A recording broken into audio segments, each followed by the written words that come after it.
So, you have a Batman movie for me? Yes, sir, I do. Amazing. George Clooney's gonna be really excited to make another one. Oh, no. You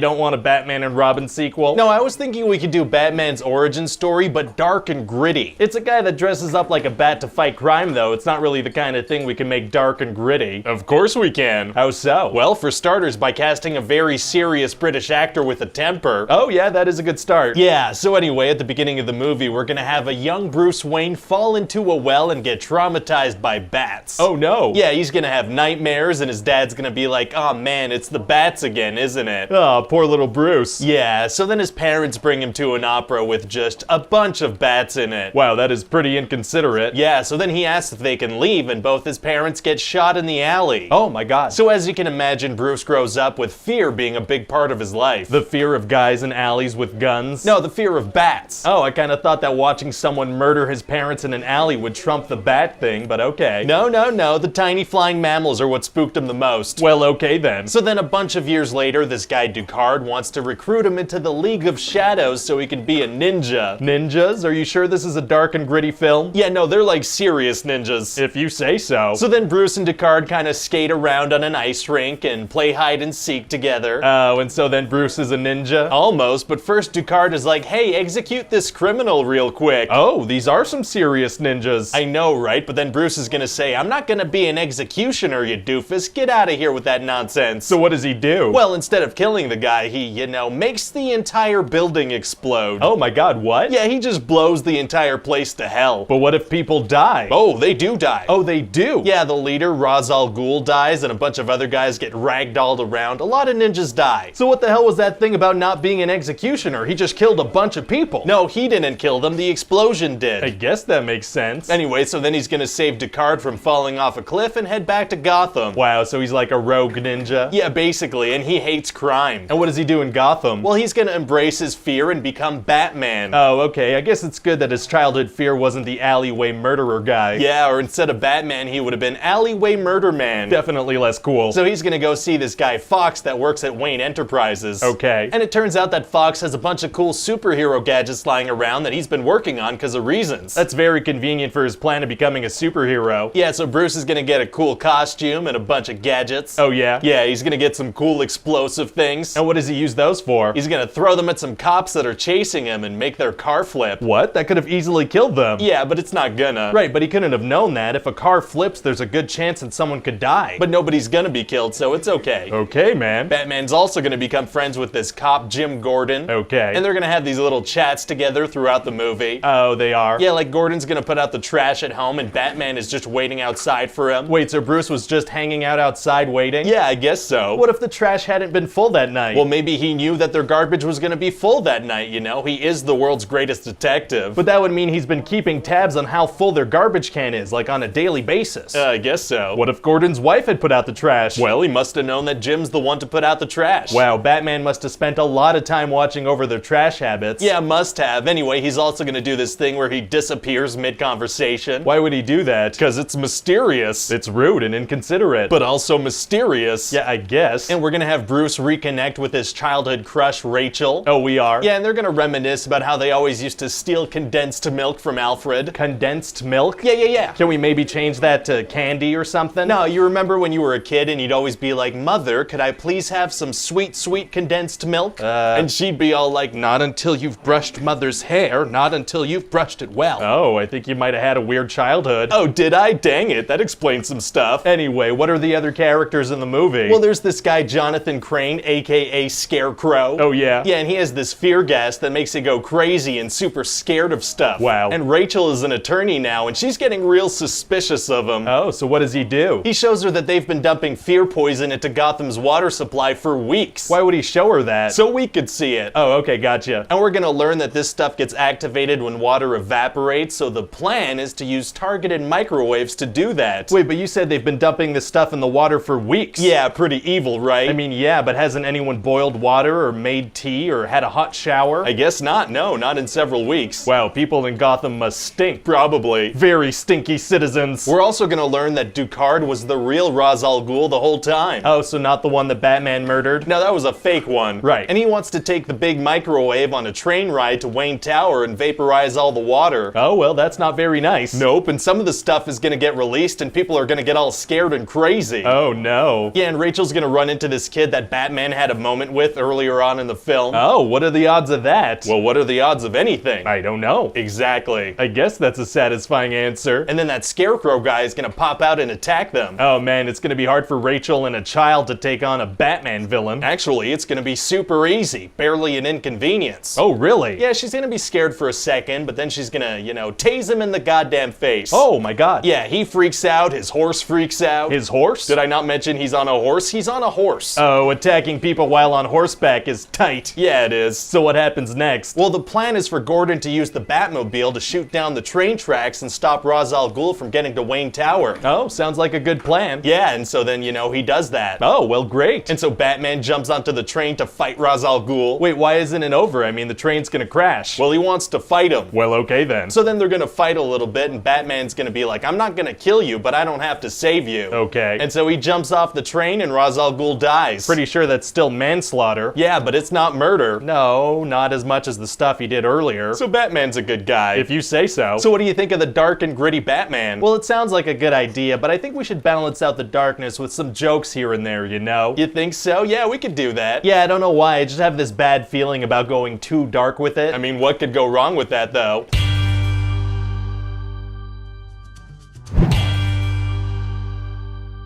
So, you have a Venom script for me? Yes, sir, I do, and it's gonna be a ton of fun. Oh yeah? Yeah, we're gonna have Venom biting heads off and massacring people left and right. Wow, well as long as we don't see any of that, that sounds awesome. Wait, what? Well, we want that PG-13 rating, so we can have him bite people's heads off, but we can't see it happen. So we can do it if we don't do it? Yeah, exactly. We can just cut away and imply that something violent happened. Oh, that's gonna be significantly less satisfying to watch. Well, our hands are tied. We need that PG-13 rating if we want to make money off a comic book movie. Well, I mean, what about Deadpool and Logan and Deadpool 2? What about them? Well, they were R-rated comic book movies and they made a ton of money. Can't we learn anything from their success? Well, here's the thing about learning.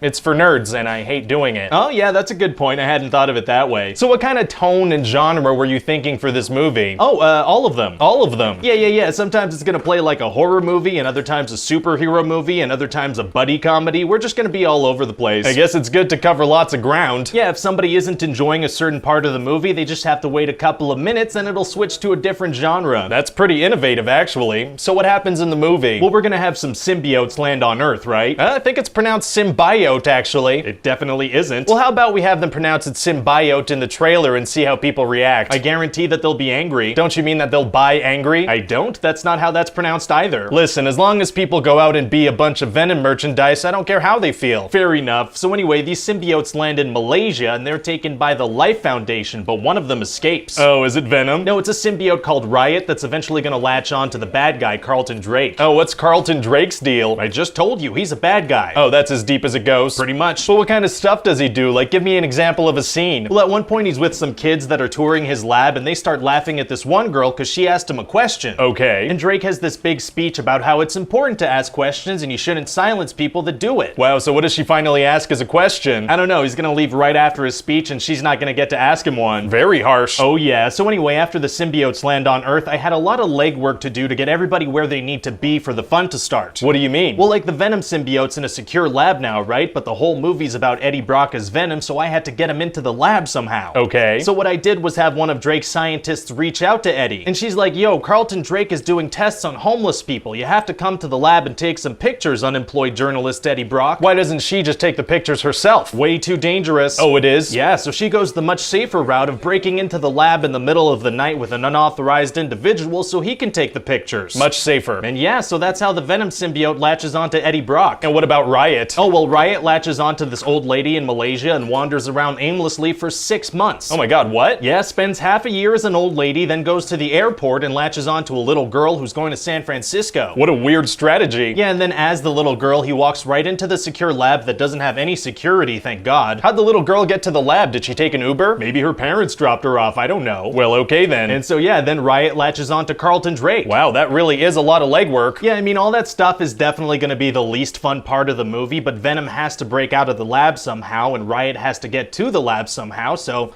I didn't really have a choice. Yeah, I mean, you could have switched them. What? You could have had Venom be the symbiote that escapes at the beginning and have Riot go to the lab, which is where he needs to end up anyway. Wow, yeah, no, that would have saved about 45 minutes of crap and made the whole thing a lot more fun to watch. I mean, you could still change it. We haven't started to shoot yet. Yeah, I mean, I don't feel like it though. Oh, okay, never mind. Yeah, sounds like a whole lot of work. So anyway, what else happens in the movie? Oh, well, Drake's gonna want to capture Eddie alive since Venom latched onto him, right? So what does he do? Well, what would you do if your secret science thing escaped and you wanted to capture it alive? Something very low-key, I guess. Wrong, you'd send a fleet of exploding drones after him as he does crazy motorcycle stunts. Feels like that would not only kill him, but cause a lot of property damage and attract a lot of attention. It's gonna make for some really cool trailer shots though. Oh, well, that's what really matters, so okay. And then at a certain point, Eddie's gonna get separated from Venom. Uh-oh, is it gonna be hard for him to get reattached? No, it's gonna be super easy, barely an inconvenience. Oh, really? Yeah, Venom's gonna latch onto a dog and then onto Eddie's girlfriend, and then she's gonna have to make out with him to transfer the symbiote. Wait, does that mean she had to make out with the dog? You're goddamn right. Oh. Anyway, so then we're gonna have this big nighttime fight between Venom and Riot. We're gonna have two super dark aliens fighting at nighttime? Yeah. It sounds like it's gonna be kinda hard to see what's happening. Oh yeah, super hard to see. It's gonna be like watching two people wearing garbage bags fighting by candlelight. It's gonna be like who's who and what's going on. Sounds exciting. And at the end of the movie, we're gonna have a scene where Venom and Eddie tease a bad guy before biting his head off. Oh, nice. I'm gonna put that in the trailer. Oh, well, it's like the last scene, so maybe we shouldn't. If there's one thing people want to see in a movie trailer, it's the final scene of the movie. Well, okay then. So Venom basically says he's gonna bite this guy's head and limbs off, and he's gonna roll down the street like a turd in the wind. Oh, turds in the wind are tight. How do you already have an opinion on turds in the wind? My cat's litter box is right next to a fan. Oh, okay, gotcha. So how do you think the movie's gonna do? Well, there's a Lady Gaga, Bradley Cooper movie coming out that same weekend in October, so I'm a little worried. Uh-oh. Yeah, so let's hope that turd in the wind line really resonates with people. Fingers crossed.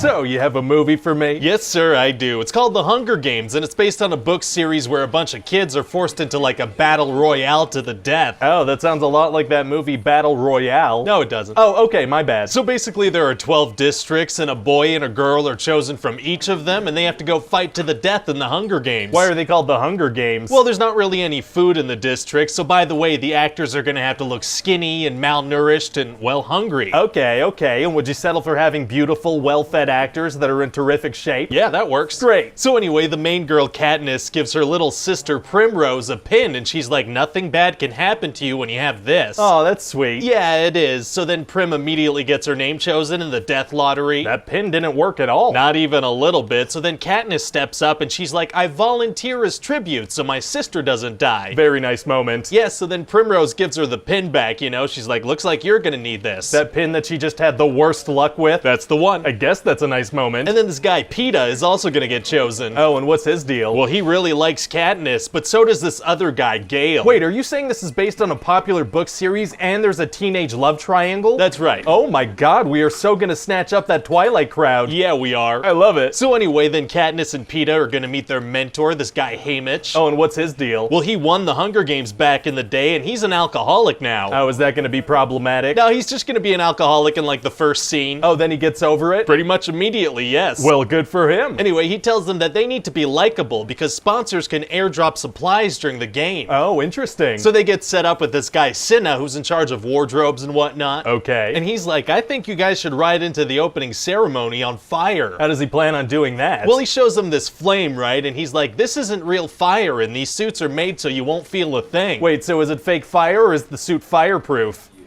Yes. Well, okay then. So then they have to train for the games and they meet all the other tributes from the other districts. Wow, it's gonna be hard to deal with the emotionality of that, you know? Meeting all these other kids that were chosen as tributes, knowing Katniss has to kill them. Actually, it's gonna be super easy. Barely an inconvenience. Oh, really? Yeah, see, pretty much all the other tributes are straight up evil. Oh, they are? Yeah, they were raised to do the game, so they're real into murder. Wow, okay, that takes a lot of the pressure off of us having to deal with any ethical dilemmas. Exactly. Well, great, that sounds hard. So then they need to get evaluated and get the attention of the sponsors. Okay. So Katniss shoots the apple out of the mouth of a roast pig they're enjoying. They're within firing range of the tributes without any protection? That's right. Oh, very irresponsible. So anyway, then the Hunger Games start and Katniss runs away real fast. Oh boy. Yeah, it's gonna get nuts. Kids killing kids super violently. It's gotta be PG-13 though. Kids killing kids off screen with a lot of shaky cam. There it is. Now the whole family can enjoy the child murders. Very smart. And sometimes we'll cut away to these these flamboyant announcers that are doing a play-by-play for a cheering crowd. Oh. Yeah, you know, it's gonna really highlight how horrible these people are for getting enjoyment out of watching kids kill each other. Isn't that what people who come watch this movie are gonna be doing? Yeah, but that's different. Oh, so? Because we'll be making money off of this. Oh, okay, so that makes it good. Exactly. So what else happens? Well, at a certain point, Katniss wanders too far, and so the Game Masters force her back to the action by setting the forest on fire. Oh my god, isn't the forest fire gonna kill everyone? No, they just put it out once she ends up where they want her to be. They can instantly put out fire? Yeah, because of vague technology. Oh, neat. And we're gonna see that PETA joined an alliance of bad guys as a way to stay alive. Oh, they don't kill him? Well, they say they're only keeping him alive because it'll help them track down Katniss faster. They trust the guy that's in love with her, that he's gonna help them find her? That's what we're going with. So then they do find her and she climbs up a tree. So they climb up the tree too? No, the main guy Kato tries, but he falls. So does he, try again? He does not, and nobody else does either. Oh, instantly abandoning strategies is tight. And then they try shooting arrows at her a couple of times, but that doesn't work either. So they change angles and,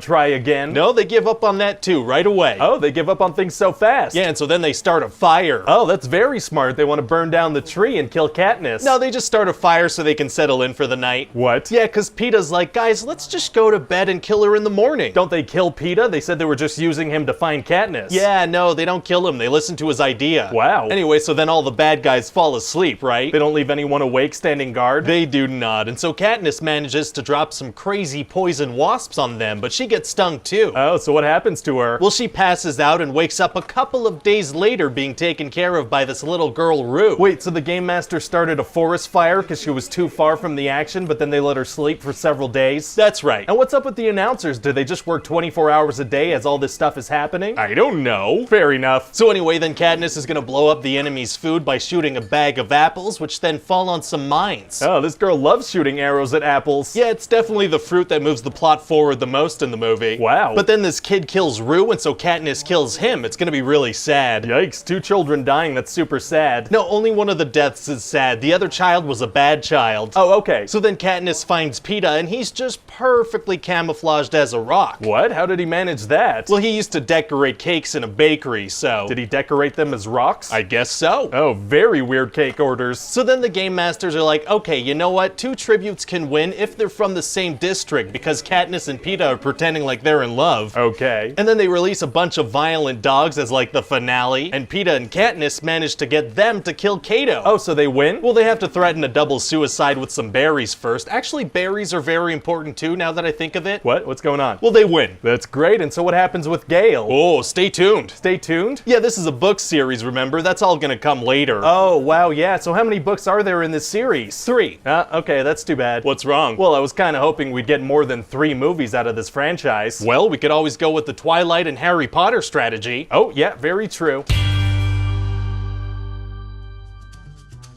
So, you have a Batman movie for me? Yes, sir, I do. And I thought instead of that dark gothic look from the last 2 movies, we could change things up and make it super bright and colorful and neon. Oh, what made you want to change that? I went to a rave recently and I can't stop thinking about it. Well, okay then. This is definitely a good place to get that weird energy out of your system. I also had some thoughts about some costume changes we could make. You know what? You could just take that up with the wardrobe people. I don't need to approve every little thing. You sure? Yeah, I mean, unless it's something insane. No, I mean, it's pretty straightforward stuff, I think. I mean, I think it makes a lot of sense. Well then, yeah, no, I'm sure that's fine. Great. So at the beginning of the movie, Two-Face is trying to kill Batman. Oh, what's his problem with Batman? Well, in court one day, a mob guy threw acid in his face, and so Two-Face is mad at Batman because he was there and he didn't stop it, I guess. What, was Batman just sitting in court? Yeah, I guess so. I don't know. The point is, Two-Face is crazy now, and he's obsessed with killing Batman. But why? Because I said so. Fair enough. So Two-Face, the whole movie, he's trying to kill Batman, and he keeps failing. Very, very cool. Yeah, at a certain point, he's chasing Batman, and Batman drives up the side of a building. Wow, how does he get back down? Unclear. Oh, okay. Anyway, so eventually Bruce Wayne is gonna meet one of his employees, Edward Nygma, who's like obsessed with him, right? Okay. And he wants to work with Bruce on some brainwave manipulation technology, but Bruce says no, so he just goes insane. Oh, he does? Yeah, he just loses his mind, because that's how we show that people are evil in these movies. Mental health issues, of course. So he starts sending these riddles to Bruce Wayne. Oh, so he's the Riddler now? now. Actually, no, he doesn't decide on becoming the Riddler until like 40 minutes later. He was already sending riddles before being the Riddler? Yeah. Well, okay then. We're also gonna have a new love interest for Bruce Wayne in this movie. She's a psychologist named Chase Meridian. And what does she do in the movie? Well, she flirts with Batman a whole lot. She uses the bat signal as a booty call. Oh, really? Yeah, and when he shows up, she's just all over him. I mean, she really wants to sleep with Batman. And how does he react to that? Well, he says stuff like, it's the car, right? Chicks love the car. Oh. And he also says, are you trying to get under my cape, doctor? Wow. And when he gets in his car and drives off, he's like,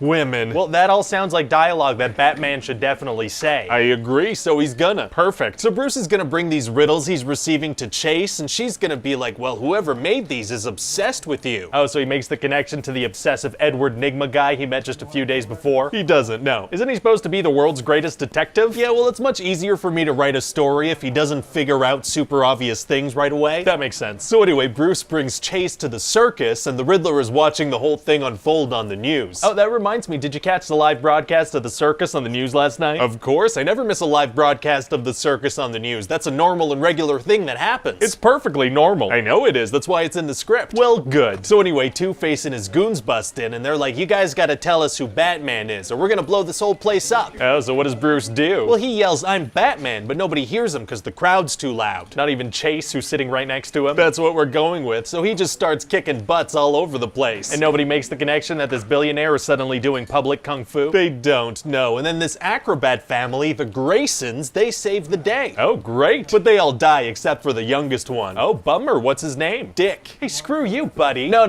that's his name. His name is Dick Grayson. No, I know. Oh, okay. So anyway, Bruce feels bad, so he adopts him. Oh, so he's a child? No, he's very clearly in his 20s. So Batman adopts a fully grown adult man? He sure does, sir. And let me tell you, this grown man, he does laundry like a martial arts master. Oh, what the hell are you talking about? And he's eventually gonna find out that Bruce is Batman, and he becomes Robin. Wow, how does he find out that Bruce is Batman? Well, he stumbles into the Batcave, and he sees everything. There's no security system in place down there? There is a security system, actually. It says the word intruder out loud, and then puts all of Batman's stuff on display. Oh, a very useless security system. Yeah, it's pretty useless. So then Two-Face and the Riddler team up. And what's their plan? Well, they put a bunch of Riddler's brainwave devices in everybody's homes, and Riddler starts to, like, absorb everybody's intelligence. Oh, very rude. I had a guy do that to me once. It wasn't pleasant, but I enjoy cartoons a lot more now. Well, great. So eventually Two-Face and Riddler break into Wayne Manor, and they just destroy a bunch of stuff, and they kidnap Chase, and they shoot Bruce in the frickin' face. Oh my god, they kill Batman? No, they just shoot him in the face, which knocks him unconscious. Oh, okay, but wouldn't Two-Face just shoot him again while he's unconscious? No, because the Riddler tells him not to. But that's literally been his one motivation the whole movie. Right, but the movie's not done yet. Oh, okay. So then Batman and Robin go to try to save Chase and stop the bad guys. I love it. And Robin fights Two-Face and wants to kill him for revenge, but then he doesn't because Batman told him not to. Very mature. Yeah, so then he gets kidnapped too. Oh, that didn't work out. Not really, no. And so then Batman ends up in this situation where Riddler's like, hey, here are two people you care about. You can only save one of them. Man, it's gonna be tough for Batman to get out of that situation. Actually, it's gonna be super easy. Barely an inconvenience. Oh, really? Yeah, he just tosses a batarang at this big glass thing that controls Riddler's brain waves, and then it fries his brain. Riddler decided to confront Batman under a big breakable thing that's the source of his brain power? He sure did, yeah. Wow. So then Batman saves the people he cares about, but then Two-Face pops out. Uh-oh, so what does Batman do? Well, Two-Face flips his little coin that he likes to flip, but Batman tosses a bunch of coins in the air, and so Two-Face falls to his death. What about that whole we shouldn't kill people thing? Yeah, no, see, the message is that murder is not an okay thing, but if you do something that leads to someone accidentally taking their own life, that's fine. Oh, educational messages are tight. Kids are gonna learn a lot from this. Yeah, and so Riddler goes crazy, right? And he can't even remember that Bruce is Batman, so his secret identity is safe. Well, great. Yeah. I mean, except for Sugar and Spice, Two-Face's two girlfriends who were around the whole time and saw everything and are still alive. Whoops. Whoopsie, so what do you think? Well, I think it sounds like a very different direction for Batman for sure. Yeah, definitely, but I mean, seeing Michael Keaton as Batman again is gonna make everybody happy. Right, I mean, that's if he agrees to do it. I mean, once he reads the scripts, I don't see why he'd say no. No, that's a good point, you're right.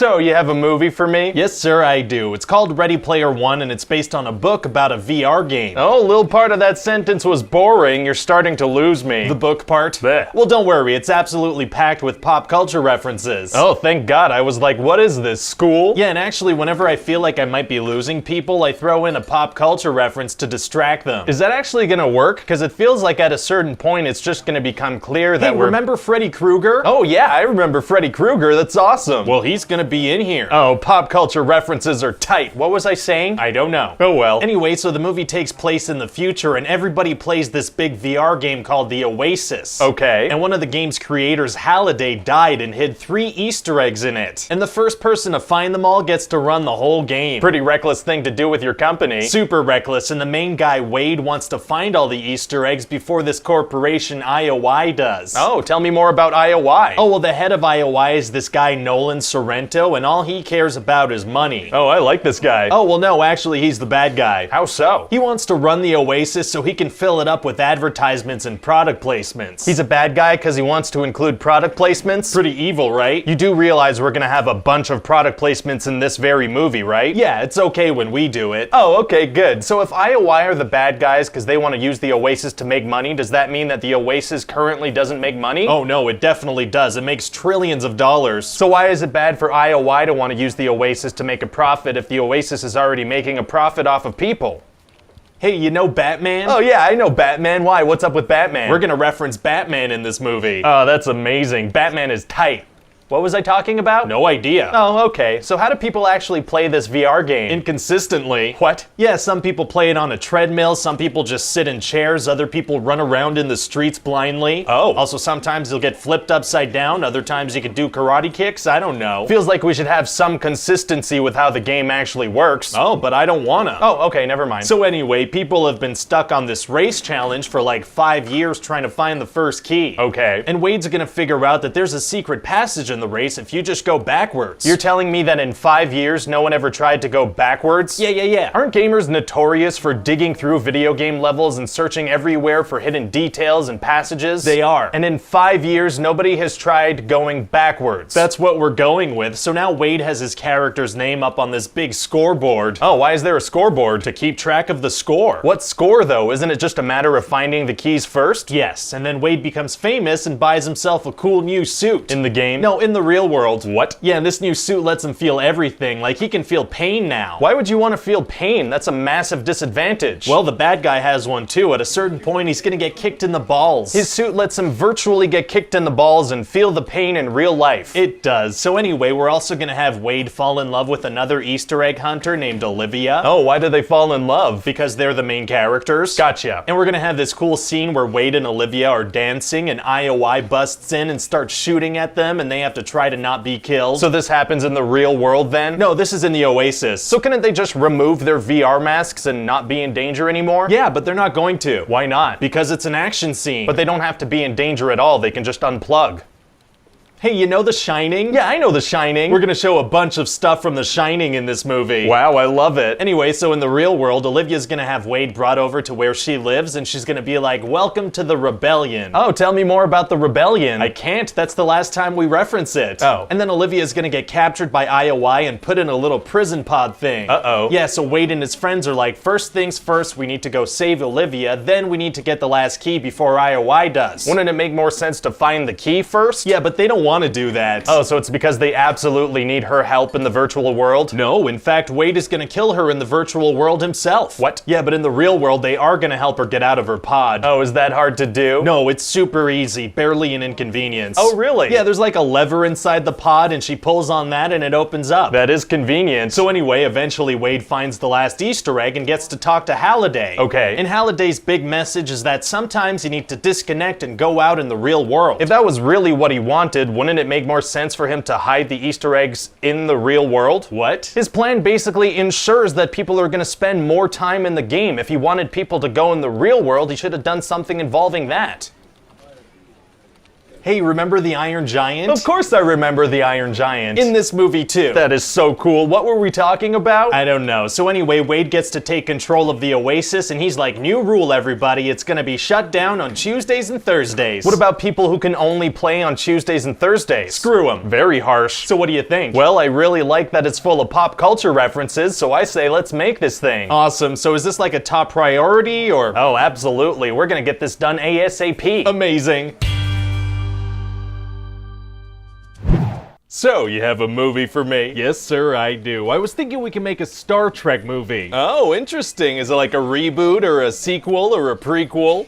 Yes. I love it. So what happens in this thing? Well, at the start of the movie, we're gonna see some spaceships being attacked, right? Okay. And we're gonna meet this guy, George Kirk, whose wife is about to give birth to a little baby James. Oh, and what's this George Kirk guy like? Like, who should we cast? I don't know why, but I'm imagining somebody that would look really good holding like a big magical hammer. That's extremely specific. I'll see what I can do. So anyway, these good guy ships are being attacked by this bad guy Nero, and George's ship loses its autopilot. Oh no. Yeah, so he has to stay on board and pilot the thing. There's no other way. Yeah, for sure. So what does he do? Well, he programs the ship onto a collision course with the bad guys, and then he kind of sits back in his chair. Wait, he programs it on a collision course and then he's able to sit back and not do anything? That's right, he sits down to let it happen. That kind of sounds like autopilot. He should probably leave. Oh, whoops. Whoopsie. Anyway, so he dies. Oh, he does. Okay. Yeah, so then a couple years later, we're gonna meet a young James Kirk. Oh, and what's he up to? Well, he steals his stepdad's car and drives it into a canyon, but jumps out at the last second and hangs on from a cliff. Very cool. So what does the scene have to do with everything? Absolutely nothing, but it's gonna look cool in the trailer and let people know it's an origin movie. Well, okay then. Then we're gonna meet a young Spock, and he has some bullies surrounding him. Oh, space bullies. Yeah, and he's gonna be like, this is your 35th attempt to get an emotional response from me. Very stoic. But then they make fun of the fact that he has a human mother and he just loses it. They bullied him 35 times and never tried a yo mama joke? That's right. Oh, uncreative space bullies are tight. So anyway, now that we've established that both main characters were once children, we can move on. Yeah, great. I guess it'll be helpful moving forward to know that these were once children and they weren't born fully grown men. For sure. So then adult Kirk gets into a bar fight with some Starfleet guys, right? Okay. And then this Captain Pike dude is like, I knew your dad. You should enlist in Starfleet, you violent drunk. Let's do this thing. So what does Kirk do? Well, he takes a look at the Enterprise, which it just so happens is being built like in his backyard, and that seems to convince him to enlist. He gets on the ship the next morning. He just gets on board, there's no paperwork or screening or anything? Apparently not. You just get on the ship and you're in. Well, okay then. So a couple years later, Kirk is at the academy, right? And he has to pass this test called the Kobayashi Maru, which is just like impossible to beat. Oh, sounds like it's gonna be impossible to beat. Actually, it's gonna be super easy. Barely an inconvenience. Oh, really? Yeah, see, he just modifies the test so that he can win, but then he gets in trouble for doing that. That makes sense. It doesn't sound like it's allowed. Yeah, so he has to go to like this hearing thing, and then it turns out that Spock is the one who designed the test so people can experience fear. Why would anyone experience fear in a test they know is impossible to beat? I don't know. Fair enough. But then before anything too serious can happen to Kirk, there's like a big emergency and everybody has to rush to go help. Uh-oh. Yeah, and Kirk's friend Bones manages to sneak him onto the Enterprise, right? So he's like, wait, we're headed towards a big lightning storm. The last time that happened was that big famous event where my dad died. Nobody made that connection? Nobody made that connection, so then it turns out he was right. Right. So Captain Pike is like, well, I gotta go on this enemy ship now, so Spock, you're captain, and Kirk, you're first officer. Even though he wasn't even supposed to be there? Even though he wasn't even supposed to be there, because he was right about a thing, so he's qualified now. Wow, wow, wow, wow. Anyway, so that bad guy Nero and his Romulan dudes are digging this big drill into the planet Vulcan, right? Oh, why are they doing that? Well, because they want to drop this red matter stuff into the planet's core, because that could, like, cause a black hole. Wouldn't a black hole be just as effective on the surface of a planet? Yeah, maybe, but this way the good guy characters have some time to do some heroic stuff. Oh, okay, gotcha. So they gotta take down this drill, because I decided, right? Oh, so they shoot it down? No, they can't do that. How come? Because that's not exciting enough. Fair enough. You know, they gotta parachute down and fight some dudes. Much more exciting, yeah. But even though they stop the drill, the bad guys drop some red matter anyway, and they destroy Vulcan and kill Spock's mom. Oh no. Then Spock and Kirk get into this big argument, so Spock has to deal with them. So he like puts him in a cell for insubordination? No, he puts him in a space pod and shoots him off onto a dangerous ice planet. Oh my god, why would he do that? Because I need him to do that for for the movie. Oh, okay, gotcha. So Kirk immediately gets attacked by this big monster thing, and so he runs into a cave, and that's where he meets an old Spock that traveled back in time. What? Pretty cool, right? On the surface of an entire planet, Kirk just happens to walk into the cave where a time-traveling Spock is hanging out. That's what we're going with. That works for me. And so time travel Spock drops a bunch of exposition on him. He's like, yeah, I tried to save Nero's planet in the future with some red matter, but then it didn't work and he got mad and he got sent back in time and so did I, but there was a difference of like 25 years for some reason, and so he's all mad and he wants to blow up a bunch of planets. So Nero got sent back in time on what just happened to be Kirk's birthday? That's right. And he got sent back to before his planet was ever destroyed. That's right. And then he just hangs out for like 25 years. Yeah, And if at any moment in those 25 years he happened to find out what the date was, there would be no conflict in the movie whatsoever? Yeah, pretty much. If Nero found out what year it was, he can go stop the thing that he's mad about happening, because it hasn't happened yet. Well, maybe on the DVD we can have an alternate ending where Nero just looks at a calendar and solves everything. Maybe. So what else happens? Well, Spock takes Kirk to this Federation outpost just a little walk from his cave. Spock's been hanging out within walking distance of an outpost and he didn't warn anyone about the Romulans? Right, because he's not the main character, so he can't go to places unless he's with the main character. That makes sense. So it turns out there's this dude Scotty who works there, and in the future he figures out how to do trans-warp beaming. Okay. And so old Spock is like, well, here's your equation for that, and then he beams him and Kirk onto the Enterprise. Wow, well thank God everything Kirk needed was within walking distance of the spot he was shot on a random ice planet. Yeah, it all worked out extremely well. So then what happens? Well, Kirk goes to see Spock like, your mom is dead, aren't you angry? And Spock is like, I am angry actually, and so he has to step down as captain. Very mean. So then Kirk becomes captain and they go defeat Nero with some red matter and a black hole and space things. Wait, so do black holes destroy things or send them back in time? They do whatever, literally anything I want. Well, okay then. And so then there's this fun little ceremony where they make Kirk the actual captain of the Enterprise for good. Feels like he didn't really earn that. He wasn't even out of the academy. Well, actually, he was brave for a day, and that's apparently all it takes. Oh, that's how that works. Okay. So what do you think? Well, I mean, it sounds like a fun thrill ride of a movie. Yeah, you think so? And I mean, if this kind of action-packed sci-fi modern revival thing works out, who knows what kind of changes that could lead to in the industry.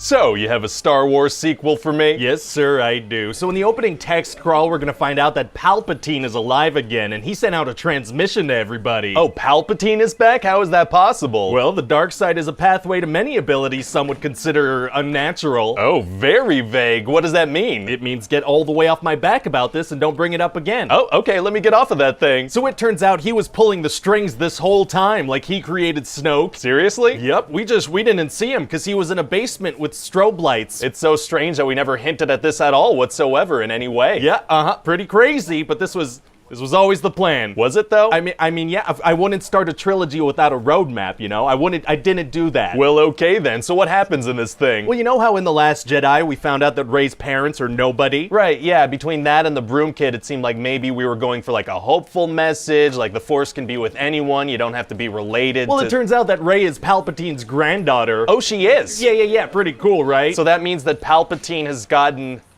you know, intimate? Oh my god, yeah, no, I guess it does. Oh no. Oh, no. Oh, I'm picturing it. So am I, and I hate it. Do it. Oh, he for sure said that. Okay, maybe we can move on. I would literally love nothing more. So what happens in the movie? Well, the good guys want to get to Palpatine, but to do that, they need to get a thing. Okay. But to get that thing, they're gonna have to go to a place and get another thing, and go to another place and get another thing. Okay, kind of sounds like a lot of fetch quests, like in a video game. Well, people love video games. That's a good point. Video games make money, so where do they go? Well, they go to Burning Man and they meet Lando Calrissian, remember? He's from the other movies. He is, and he's like, I have a bad feeling about this. He says the thing? He says it, and then the good guys are gonna get chased by stormtroopers and end up in a tunnel. Uh-oh, that's not good. Actually, it is, because they find a dagger that's a clue to the exact thing they're looking for. Oh, wow, what are the odds of ending up in that exact spot after a chase? Astronomical, but this is space, so that's okay. Can't argue with that. So anyway, then Rey heals a giant snake and they get out of there. She heals a snake? What are you talking about? Well, you can heal people and animals by giving giving them some life force or something, I decided. Oh, suddenly deciding that the Force can do things is tight. It is. So anyway, this dagger has Sith writing on it that only C-3PO can understand, but he can't translate. Why? Because of his programming. But actually, why? To extend the plot a little. Okay, gotcha. So they need to go to this other planet to translate it, but Chewie gets captured. Oh no. Yeah, and he's being taken away on a ship, but Rey accidentally blows it up. Oh my god, she kills Chewbacca? That's such a powerful, shocking moment. I can't believe it. Well, that's good, because it doesn't actually happen. What? Well, I want this film to have impactful moments, but I don't really want to deal with the actual impact, so I'll usually, undo them immediately. Oh, really? Yeah, so Chewbacca blows up, but it turns out he was on another ship, so it's okay. Okay. C-3PO has his memory wiped and has to say bye to his friends, but R2 has a backup, so it's okay. Wow. Rey stabs Kylo Ren, but then heals him, so it's okay. Could have been an interesting one. A planet blows up, but the characters we know get off it somehow, so it's okay. Wow, so not really many consequences at all. Well, when Luke said no one's ever really gone in the last movie, I really took that to heart as, a storytelling device. Yeah, sure seems that way. Yeah, so both Luke and Han are gonna come hang out a bit too. Sure, why not? So anyway, then they're gonna go to another planet to meet a Power Ranger that Poe used to date and a little alien dude named Babu Frick. Oh, what's his deal? Oh, well, he's just the cutest little merchandising opportunity. I love it. So then they go rescue Chewie and they get helped by Hux because it turns out he's a spy now. Oh, interesting. It'll be cool to see how that plays out through the movie. Oh no, he dies right away. Oh, he does? Yeah, well, see, in The Last Jedi, we turned him into a little baby boy, so I had to replace him with somebody intimidating. If you say so. I do. So then the good guys go to another planet and discover that the dagger points at a thing they need to get to go to a place. What, the dagger tells them where to go? Yeah, it turns out that somebody made this thing, so if you stand in a very specific spot and point it at the Death Star wreckage, it shows you where you need to go. And they just happen to be standing in that specific spot? And they just happen to be standing in that specific spot. Wow, wow, wow, wow. So then Rey finds this GPS thing that she needs, but then she's confronted by an evil version of herself for about 10 seconds. What? Why does that happen? So we can show it in the trailer. That's smart. So then Rey and Kylo Ren have a fight and Finn is also there for some reason. Oh yeah, what's Finn up to in this movie? Well, he's gonna be there for sure. That sounds good to me. He's also gonna meet some other ex-stormtroopers that defected too. Oh, that's good, driving home the fact that stormtroopers are like real people, you know? Exactly, and Finn's also gonna kill a bunch of stormtroopers. Oh, he is? Yeah, he's pretty good at it now. But I guess he has no choice, right? So it's like a somber moment when he has to do it. I don't know, he shouts woo a lot when he kills them. Wow, I don't know how this guy feels about stormtroopers. Unclear, sir. He also has a big secret he's about to tell Rey when he thinks they're gonna die. Oh, what is it? I don't know. Fair enough. And what about Rose? What about her? Well, I mean, she was a major player in the last movie. Her and Finn kissed at the end of it. Right, yeah, but she has to study, so. She has to study? Yeah, I mean, she would have gone on the adventure, but she has, like, a lot of studying to do. Well, okay then. And what about Maz Kanata? Are we gonna get answers? Answers about what? Well, in The Force Awakens, Han asked how she got Luke's lightsaber, and she was like, good question for another time. Oh, yeah, well, that is a good question for sure. Yeah. But, like, probably best for another time. Did you forget to pay that off? I forgot to pay that off. That's okay, it happens. I mean, a lot. So anyway, then Rey's gonna go confront Palpatine on this planet called Exegol. Okay. And the Resistance are gonna fight a massive fleet of Star Destroyers. How did Palpatine build so many Star Destroyers and staff them? By being off screen for several movies. That works for me. So what ends up happening on Testicle? Exegol. What did I say? Well, Palpatine is like, Rey, if you kill me, my spirit's gonna take over your body. I guess that can be a thing. And then Ben shows up and Palpatine's like, ooh, a Force dyad. A Force dyad? A Force dyad. So then he turns into a Dementor and starts sucking the life out of them. So stuff is just kind of happening, huh? Stuff's just kind of happening. So then he throws Ben off a cliff thing. Uh-oh. And then everything's just going awful. I mean, there are way too many enemies in the space battle. Oh man, it's gonna be tough for the Resistance to win now. Actually, it's gonna be super easy. Barely an inconvenience. Oh, really? Yeah, because see, just when it seems like all hope is lost, Falcon's gonna be like, on your left, and a bunch of heroes show up. What? Sorry, Lando's gonna be like, we're here, and a bunch of heroes show up. Oh, very cool. And then Palpatine's gonna use lightning to attack Rey, and he's gonna be like, I am all the Sith. Wow, wow, wow, wow. And then Tony's gonna be like, and I am Iron Man. What? Sorry, Rey's gonna be like, and I am all the Jedi. I love it. Yeah, and so he's shooting lightning at her, and she's blocking it with a lightsaber. Yeah. Yeah, and they're struggling, but then she uses two lightsabers, and that does the trick. He gets hit with his own lightning. Couldn't he have just stopped shooting the lightning? Yeah, but he doesn't. That's kind of his thing. It does seem to be. That guy zaps himself a lot. So then Rey dies. Oh, okay. But then it turns out Ben isn't dead, because falling off of things doesn't really mean anything in Star Wars. Right. And then he transfers some life force to Rey, so she wakes up. Wow, they should kiss. What? They should have a little kissy kiss. Oh, I don't really know that there was like a romantic... Make them kiss. Okay, yeah, so they kiss, and then he dies. Oh, he dies. Well, yeah, he transferred the last of his life force to her. Oh, so she can like transfer it back to him now? Well, yeah, but she doesn't. Oh, savage. So then all the good guys are gonna have a big party. Very fun. And Lando and this ex-stormtrooper girl talk about how she doesn't know where she's from, and he's gonna be like, well, let's find out. Wait, what does that mean? Unclear, sir. Either a spin-off adventure, or he's gonna hook up with somebody 55 years younger than him. Wow, well that's either exciting or gross. Potentially both. So what do you think overall? Well, it sounds great, but one thing's kind of bugging me. What's that, sir? Well, you said that Palpatine like transmits a message. I just wish we could hear what it was. Oh, yeah, I actually had a pretty cool idea about that. Oh, you did? Yeah.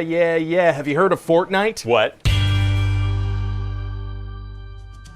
So you have that Avengers Infinity War script for me? Yes, sir, I do. And this one's all about a guy named Thanos who's trying to gather Infinity Stones. Oh, what's he like? Well, let's just say if Bruce Willis was a Pokemon, this is probably what he'd evolve into. Ooh, scary. Yeah, this movie's gonna get real dark. Sounds like stuff is getting serious. Oh, yeah. I mean, you'll still have time for a quick, lighthearted Ben & Jerry's commercial, right? Oh, Ben & Jerry's? Yeah, for sure. Okay, great, because I already cashed that check. I actually threw in a fair amount of jokes to balance out the darker moments. Keeping that Marvel vibe to it, what kind of jokes are we talking? Well, I had this idea that maybe some characters call other ones by names that aren't their real names, right? Right. And so, yeah, that'll be a lot of the jokes. I'm not sure I get it. Well, like Tony calls this bad guy Ebony Moss Squidward. Okay, yeah, I guess that's funny. And Thor calls Rocket Rabbit. Yeah, okay, he's not a rabbit. And Tony calls Star-Lord Mr. Lord. Uh-huh. And he also calls him Flash Gordon. Right. And Thor calls Groot Tree. All that character says is his own name. And Star-Lord calls Thanos Grimace. So you're like really leaning into this name thing. And Spider-Man's gonna think that Doctor Strange is a made-up name. Are people gonna notice that so many of the jokes are based on character names? I don't think so, unless some jerk on the internet points it out. Well, okay then. So tell me more about Thanos. You mean Pokemon Bruce Willis? Please stop making name jokes. That's not his real name. That's not his real name, yeah, I get the joke. Well, Pokemon Bruce Willis thinks that there aren't enough resources to go around, so he wants to destroy half of all life in the universe. Oh, wow. Does that include like plants and animals? I don't know, probably not, because those are natural resources. What if there are planets where there are just plants and animals? I don't know, maybe half of them die in those cases? What if there's a planet where there's like 1,000,000 animals and one dude? I don't know. Would half the animals die or would half that dude die? I don't know. Would his left side just go limp or something? I mean, I'm hoping people don't think about Thanos' plan this much. It's just something he wants to do real bad. Okay. It's more of a shut your brain off and enjoy kind of thing. Done and done. Anyway, Gamora's like, well, Thanos can't get the Soul Stone because I'm the only one who knows where it is. Okay, so she goes into hiding? No, she goes directly to him. What? I mean, she tells Star-Lord to kill her if Thanos manages to grab her. Still, that seems pretty irresponsible. Oh yeah, very much so. Huh. And Thanos has the Reality Stone, so he easily grabs Gamora from the Guardians. What does he use the Reality Stone for? More bubbles than you'd expect. Oh, bubbles are tight. But essentially, he can make whatever he wants become reality, so like Drax and Mantis turn into Slinkies and stuff. Well, that's game over, right? If he could turn everyone into Slinkies, that's game over. Yeah, he can literally alter reality. Wow. But he's not really gonna do it that much. Oh, why not? Because. Fair enough. Yeah. So is Doctor Strange gonna use the Time Stone to save the day like at the end of his movie? No, he's not. How come? Because. Fair enough. Yeah, here's the thing. Based on the powers we've established for everybody, there's probably a lot of ways they could bring down Thanos. Yeah, it feels like fans are gonna point all of those out online. That's right, and that's why I included a scene I like to call Shut the Hell Up, Everyone. Oh, I like the sound of that. What is it? We're gonna have Doctor Strange look into the future and say that out of 14 million outcomes, he only sees them winning one. Oh, very smart. Yeah, so anytime someone online tries to criticize the movie, somebody else will chime in like, well, it probably had to happen that way because that's the only way Doctor Strange saw them winning. Exactly. Shut the hell up, everyone. There you go. So what else happens in the movie? Well, some of the characters blast a hole in a ship and Ebony Maw goes flying out into space. But then he flies back like Mary Poppins? No, I thought of that, but then I was like,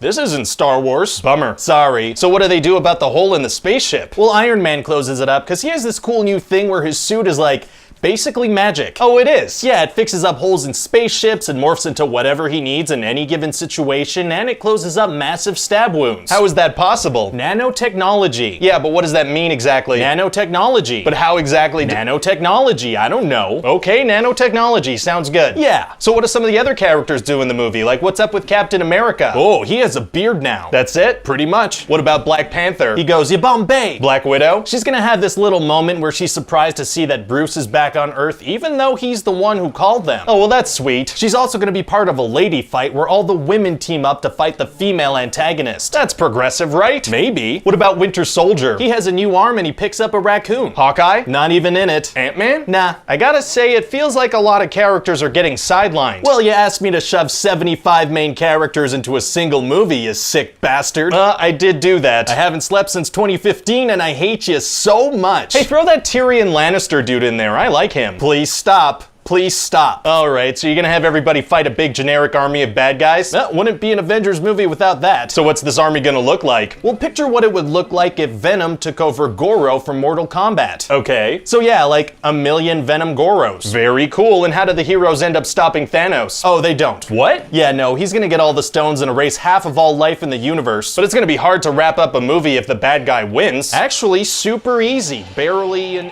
Oh, you're disappearing. Okay, and you're gone. Okay, that doesn't feel satisfying at all. I mean, I know you're gonna come back because we have a bunch of other meetings planned. And there it is. Yeah, okay, that's what I thought. So, you have an Avengers Endgame script for me? Yes, sir, I do. Oh my god. Yeah, very exciting. So we're gonna start off with Hawkeye with his family, but they all get dusted. Oh my god. And then we go up into space and check in on Tony and Nebula. Oh my god, oh my god. Do you think you could stop saying oh my god? Sorry, I'm just so excited. That's okay. So anyway, it seems like Tony is about to die because he's out of oxygen and food.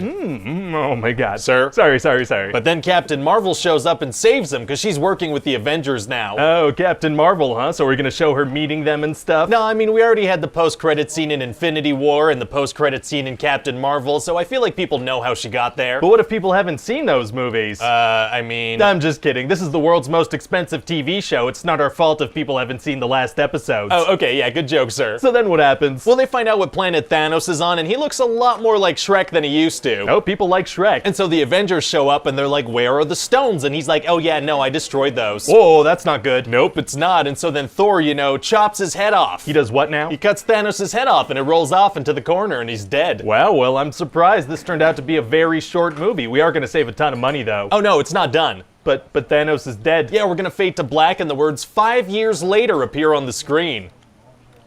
What? Yeah, 5 years have passed, and everybody's super sad and depressed because all their friends are still dead. Listen, it's extremely important to me to quote Backstreet Boys as little as possible in my day-to-day life, but I'm gonna need you to quit playing games with my heart. Why is that extremely important to you?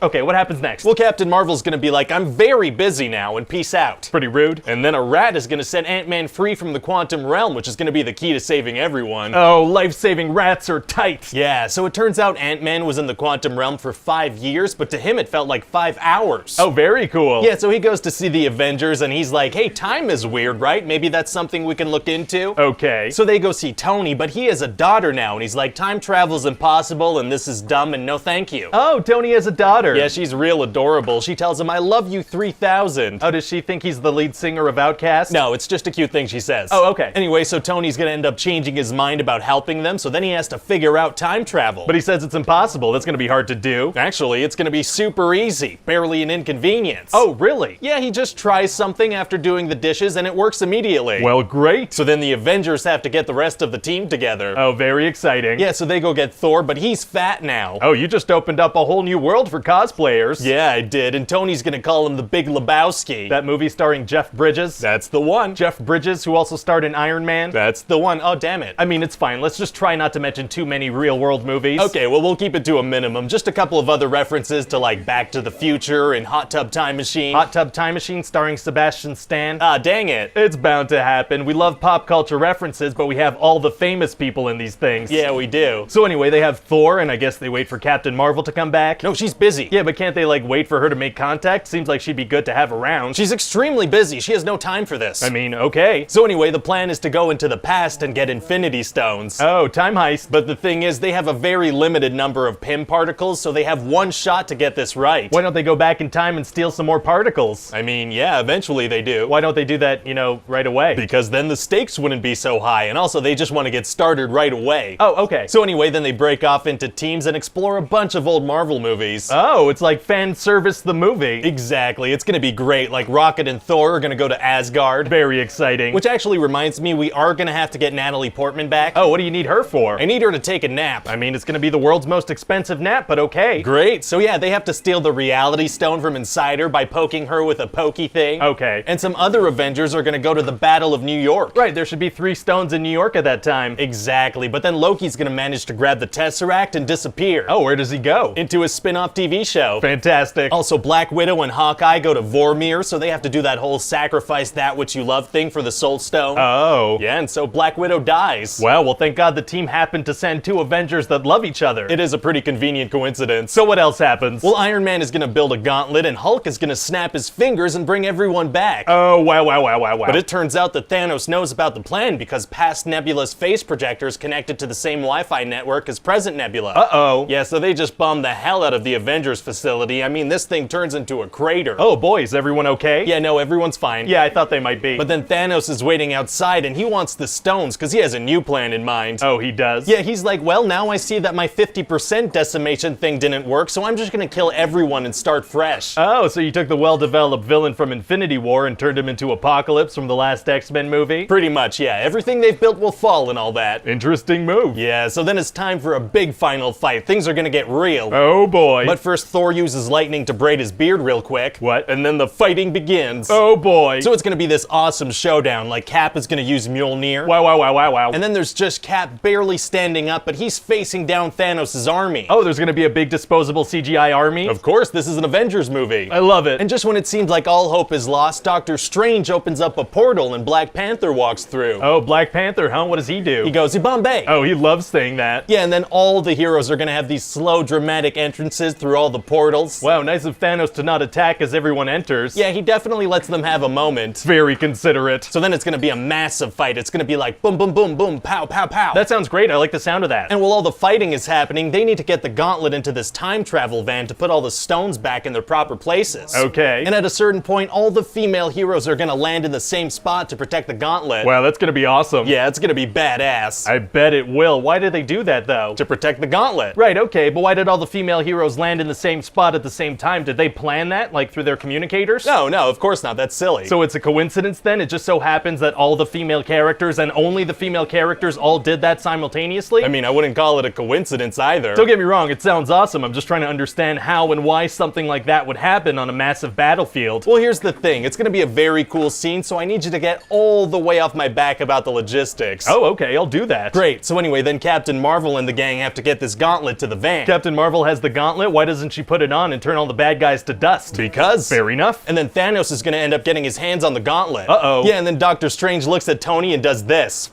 So he's telling him that it's time for that Ant-Man and Thanos' butt theory? Oh my god, no. He's telling Tony this is the 1 in 14 million chance. Oh, okay, gotcha. So Tony manages to grab all the stones without Thanos noticing. So the stones give you a huge surge of power when you put them on, but when you take them off, there's no noticeable difference? That's what we're going with. Huh. So then Tony snaps his fingers and turns all the bad guys to dust. And how does that work exactly? Like, how does Tony know what to do? Like, what does he do? He just thinks really hard that he wants all the bad guys dead and then snaps his fingers. So it has the same kind of mental logistics as like a birthday wish? No, it's not at all like a birthday wish. Well. He just has to hope for it really hard and Doctor Strange couldn't tell him or it wouldn't come true. That sounds like a birthday wish. It's not a birthday wish. A little bit. Anyway, so then Tony dies. Oh, very sad. And then Captain America has to travel back and put all the stones in the exact times and places they were taken from. Oh, so he has to go to Asgard and stab Natalie Portman with a thing? Yeah, I guess so. And he has to go to Vormir and have a weird conversation with Red Skull and ask for directions to the kiddie pool where you get the Soul Stone? I mean, yeah, I guess he has to do that too. Very uncomfortable situations. Anyway, so instead of coming back through the time machine, Cap decides to live a full life with Peggy Carter, so he ends up super old. So he just lived a full life while Bucky was out there somewhere getting tortured? I guess he did. And when he kisses Sharon Carter, that's like his niece or something? And what about when he goes to... Maybe we can not think about this too much and just enjoy it for what it is. Oh, okay, that sounds good. Great, and so that's it, you know, Cap is old, Iron Man is dead. Yeah.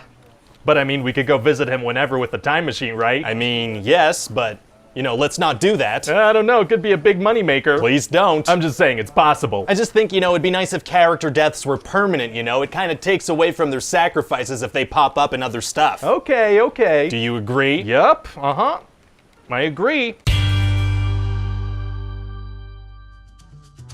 So you have that new Jurassic script? Yeah, so let's start with the title. I know you wanted to go big on this movie, so What's a big step up from a park? I don't know, the world? Yes, exactly. That's your title? Jurassic World? Yep, nope, you guessed it. That's the title. You figured it out. So the whole world is filled with dinosaurs? That might be a little too big. No, it's not the whole world. It's a fully operational theme park. Oh, so the park is up and running. Exactly, and since it is a theme park, I thought maybe that could be a natural way to incorporate some product placement if you want. Perfect, because I already have a couple of those lined up. Oh, like what? Oh, just a couple like Beats by Dre, Starbucks, Converse, American Airlines, Coca-Cola, Samsung, Pandora, Margaritaville, Hilton, Triumph, Verizon Wireless, Columbia, Nissan, Nike, Oakley, IWC, Ben & Jerry's, Brookstone, IMAX, Mike & Ike, and like a crap load of Mercedes. Like if we could get a solid minute or two of Mercedes logos up on the screen, that would be awesome. Oh, okay. Too much? Tell you what, I'll just have a character crack a joke about product placement. That way people can't complain. Exactly, so now it's like a self-aware joke. I love it.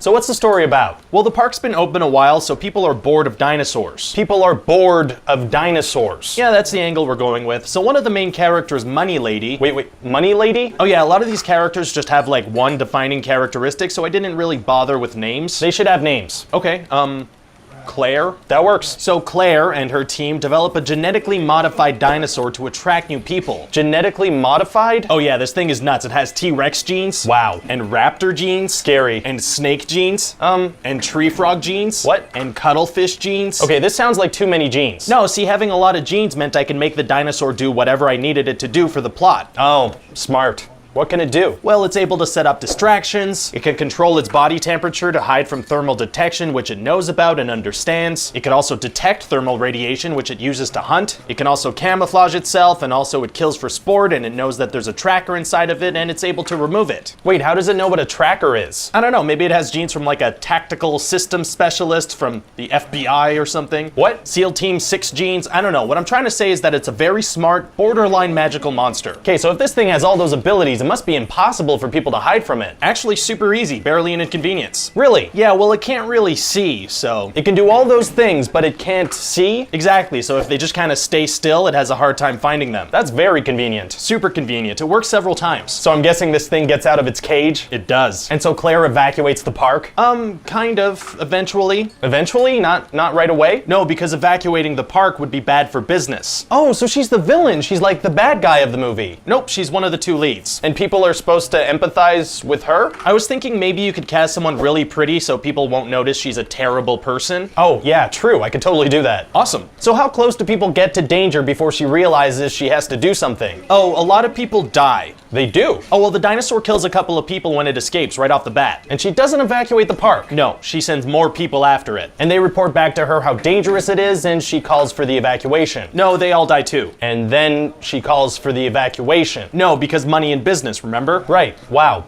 She really likes business. Yes, very much, but animal-loving Navy guy gets mad at her. Animal-loving Navy guy. Oh, let's call him Owen. Cool. Yeah, he's a badass that lives on the island, and his whole thing is that dinosaurs are animals. Oh, he cares about them. A lot. He gets super sad when they die, he raises raptors himself, he feeds them. He just treats them like animals, and he really, really loves animals. What does he feed the raptors? Oh, animals. Pigs, rats, goats, that kind of stuff. Gotcha. Anyway, so he tells Claire that they have to evacuate because a bunch of people have died, and she's like, leave, get out. Because business? Because business, exactly. But then Claire suddenly remembers that her two nephews are on the island. And she loves them a lot? She spends no time with them and doesn't know how old they are. Oh. And the last time she even referenced them in the movie, she was getting guilted into hanging out with them by their mother. It almost sounds like she just doesn't want to get in trouble if they die. Kinda seems like that, yeah, so she tracks down Owen to help her. She kicks him out for trying to save all the guests, and then she's like, come help me save 2 guests. Exactly, then a bunch of pterodactyls get out and start killing people. Please tell me they call for an evacuation now. Yeah, they start, but it's like way too late at this point. Too late, so people die. A lot of people die, yeah, the park is packed. But I thought the whole thing was that business wasn't going so hot, like that's why they made the dinosaur. Yeah, but I think the image of dinosaurs going on a murder spree in a crowd of 20,000 people is pretty cool. That does sound cool. Yeah, and Claire's assistant, this British lady named Zara, gets tossed around by pterodactyls like she was a rag doll and shoved into the water and then eaten by a giant dinosaur shark, and it's super scary and she dies. Jesus, what does she do to deserve that?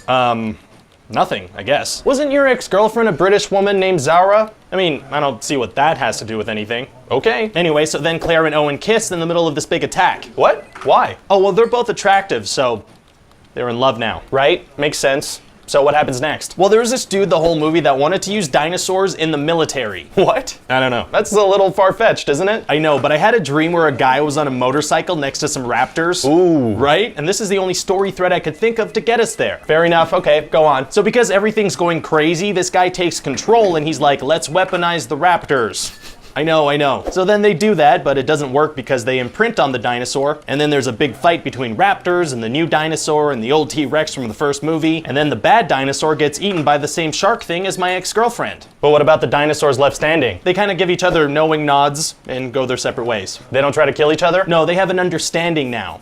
Maybe dinosaurs did that. I don't know. I did no research. Wow. So what do you think?